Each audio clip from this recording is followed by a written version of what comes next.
I'll ask her here. Look, and indeed, at the outset, could I say welcome the wonderful people from Limerick, and say that in a moment a few moments, they will be able to hear their own illustrious Senator Maria Byrne behind me here speaking. So I think you should wait for that as loyal Limerick people.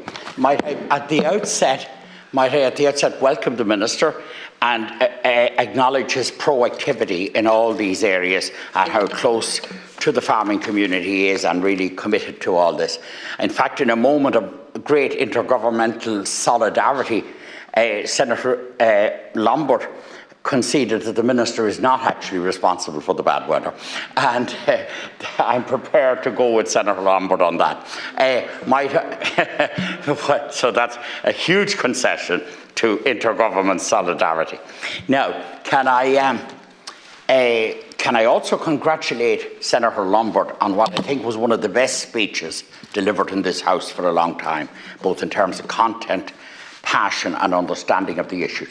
But to quickly move on, you did say in your own introduction, Minister, that it's been a shocking, long, depressing period of rain, and it has, and it's depressed all of us, but it's particularly depressed the farming community. And you were right, Minister, in identifying the isolated nature of farming sometimes, and this needs to be honed on, and I think you should have a consultation with Teagasc in this area, with the director there, Frank O'Mara, who has a very good feel for these things, and all of the staff, to see can something be done in this sphere.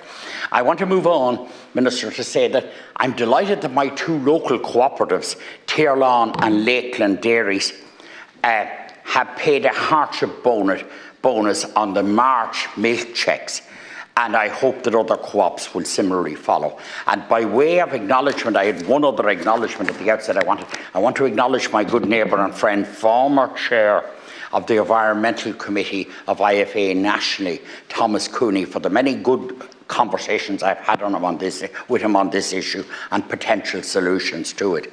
And I appreciate that. He's very committed to the good in this area. But I do want to acknowledge my local co-ops, say it was great they paid the bonus in March, but that needs to go on being paid. The banks need to support farmers in this situation. There's definitely need, and Minister, I would appreciate that you would be fit to confirm to us that you're constantly liaising with the banks on this one. A bit of flexibility will be needed there, and surely it's in the interest of the banks themselves.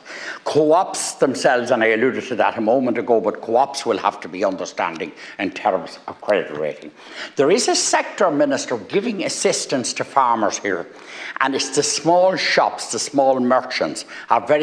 They are often rooted in the community. In fact, they are rooted in the community, and they give assistance, they give a bit of credit and forbearance to farmers in these situations. And Minister, I'd like you to look at the prospect with your civil servants to see if there was something by way of rates remission or something that could be done to assist the small agri-merchants who are so supportive of farmers, and certainly to liaise with them at a minimum and see could something be done. Any outstanding money is due to farmers, Minister, and I'm not au fait with all the detail here, but I gather there are still some. Any money owed to farmers at the moment should be paid, Minister, as a priority. And I don't think you dispute that, but please ensure through your civil service that that has actually happened. Inspections are held on hold this month with a moratorium to the 20th. I know, Minister, and we all pray that you're right, and we want to believe that the long-term forecast is good in terms of the weather. But I think, Minister, there's a strong case for extending the moratorium beyond the 20th, and I'd appeal to you to look at that, a short extension of that moratorium. It's not to create a bad situation, but it's to give people a break, indeed in the context of everything that we discussed, mental health, money, the lot. So I'd ask you to look at that moratorium there.